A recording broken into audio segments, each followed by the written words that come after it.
On parlera beaucoup de cacao dans cette édition, tel que je vous l'ai annoncé au sommaire. Et pour cause, une étude démontre que le marché mondial du chocolat va représenter 71,4 milliards d'euros en 2016, soit une hausse de 20% par rapport à 2010. Ayant flairé la bonne affaire, de nombreux pays africains, sur un continent qui représente déjà 70% de la production mondiale, ont décidé de se lancer dans la chasse à la résurrection du secteur du cacao. C'est dans ce cadre-là qu'un entrepreneur congolais qui a envie d'ajouter de la valeur à ses fèves a décidé de les transformer de manière artisanale. Chocolat Made in Congo, le goût de la passion. C'est un reportage de Raïssa Okoy, Pierre Kanga et Richelieu Bitala Bitemo. S'il puise ses racines multiséculaires au fin fond de l'Amazonie, le cacao est désormais une denrée alimentaire convoitée dans le monde entier et produite à plus de 70% sur le sol africain. La Côte d'Ivoire et le Ghana voisin trônent à la tête du classement mondial des producteurs de la fameuse fève et représentent plus de 60% de cette production à eux seuls. Pourtant, l'insuffisance notoire de chocolateries industrielles ou de grandes unités de transformation du cacao sur le continent, ainsi que les faibles taux de consommation du chocolat, propulsent l'Afrique au dernier rang des bénéficiaires de ce juteux marché. Pour tacler ce phénomène, la Côte d'Ivoire a ainsi inauguré en mai 2015 sa première chocolaterie, tandis que le Ghana a rebaptisé la Saint-Valentin en journée nationale du chocolat. Autrefois pilier de l'agro-industrie nationale, la filière cacao est en plein redéploiement au Congo après avoir connu un déclin de plusieurs décennies. Les plus anciens se rappelleront peut-être que ce pays d'Afrique centrale a exporté des fèves de cacao durant près de 30 ans, au temps fort de l'économie d'État. À cette époque, la production cacaoyère atteint alors un record de 2500 tonnes de fèves en 1977. Mais aujourd'hui, l'État congolais affiche désormais sa volonté de redynamiser une culture qui peut s'avérer rentable tout en profitant aux communautés rurales et aux petits producteurs, sans oublier l'important travail de protection de l'environnement si cher aux acteurs de l'économie verte qui se réunissent chaque année lors du forum Green Business organisé par le président de la Chambre de commerce locale, M. Didier Mavwenzela. C'est justement à Pointe-Noire que Jean-Maurice Wakatulu pose ses valises. Fort d'une formation au Japon, cet ingénieur, devenu entrepreneur, décide d'ouvrir la toute première chocolaterie congolaise après un voyage dans le département de la Sanga, à l'extrême nord du pays, où les cacaoyers sauvages de la forêt équatoriale du Mayombe offrent des plantations abondantes de cacao. L'entreprise de Chocowak, je l'ai créée depuis 1987. Ça, c'est l'idée qui est née à partir d'une révolution que j'ai trouvée dans le Nord, notamment à Epena. Parce que quand l'OCC était n'est-ce pas, dissous, les paysans ne savaient à qui vendre donc, le produit. Et finalement, c'était les Aïrois dans le temps, aujourd'hui Congo démocratique, et qui venaient donc acheter le cacao. Et ils avaient, n'est-ce pas, une monnaie basse par rapport au franc CFA qu'on avait. Et ils imposaient le prix, puisque la rareté crée la valeur. Et donc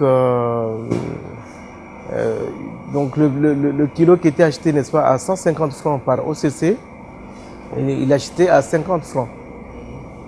Et donc ça en avait donc les paysans qui ont fini par brûler la production. Et comme je participais donc à cette campagne-là, j'assistais, je me suis dit, mais j'ai les compétences, pourquoi ne pas transformer la moitié et l'autre l'exporter? Voilà comment est née cette idée de transformer le cacao congolais en chocolat. Jean-Maurice Wakatulu flaire aussitôt la niche et décide de se lancer dans la transformation du cacao en chocolat pour les consommateurs locaux et même pour les potentiels clients étrangers. Il doit franchir de nombreux obstacles comme la distance entre les plantations tout au nord du pays et la mini-chocolaterie située tout au sud du pays. Le cacao vient de la Sanga, au nord du pays. Donc on est à peu près au moins à 1500 km. Voilà. Et nous chargeons n'est-ce pas, dans les gros maillots, les gros véhicules. Et nous avons au moins 48 heures pour qu'ils nous parviennent ici à Pointe-Noire. Et donc, quelque part, le coût de revient est très élevé. Mais on arrive quand même à couvrir nos charges. Les coûts de production, l'absence de clientèle immédiate sont d'autres freins au développement de l'entreprise qui s'inscrit dans une démarche d'économie verte du fait de ses vertus sociales et environnementales. En effet, avec Chocowak, sa mini-chocolaterie artisanale, Jean-Maurice Wakatoulou investit sur la main-d'œuvre locale, crée des emplois et il se bat pour que soient consommées localement les ressources produites localement. On réussit, n'est-ce pas, à réduire le chômage. Et tous les jeunes étudiants qui sortent, n'est-ce pas, de l'INSP, l'Université Marien Ngouabi, sont recrutés ici. Et donc, quelque part, ça apporte un peu un plus dans notre pays.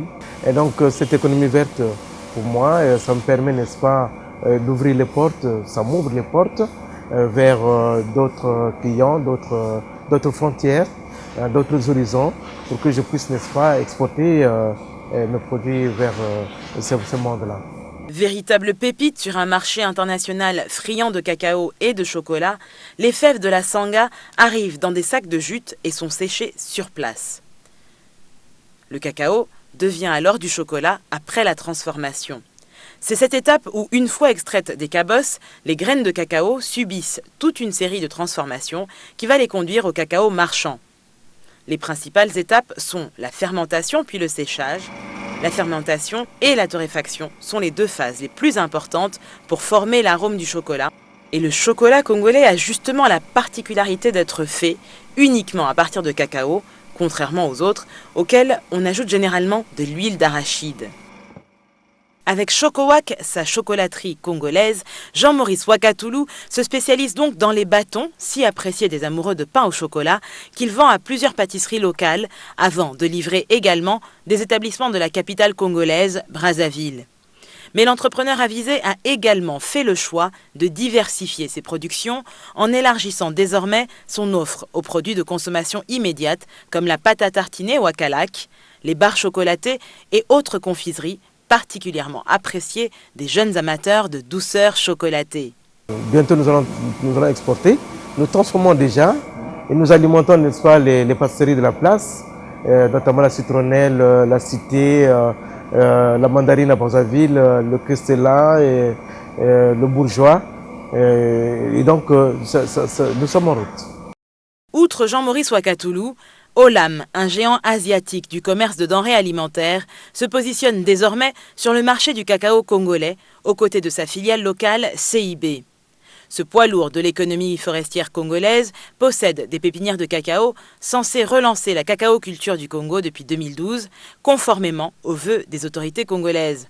Une promesse de meilleur lendemain pour cette mini-chocolaterie artisanale qui rêve de s'industrialiser et pourquoi pas d'exporter cette savoureuse denrée alimentaire qu'est le chocolat made in Congo.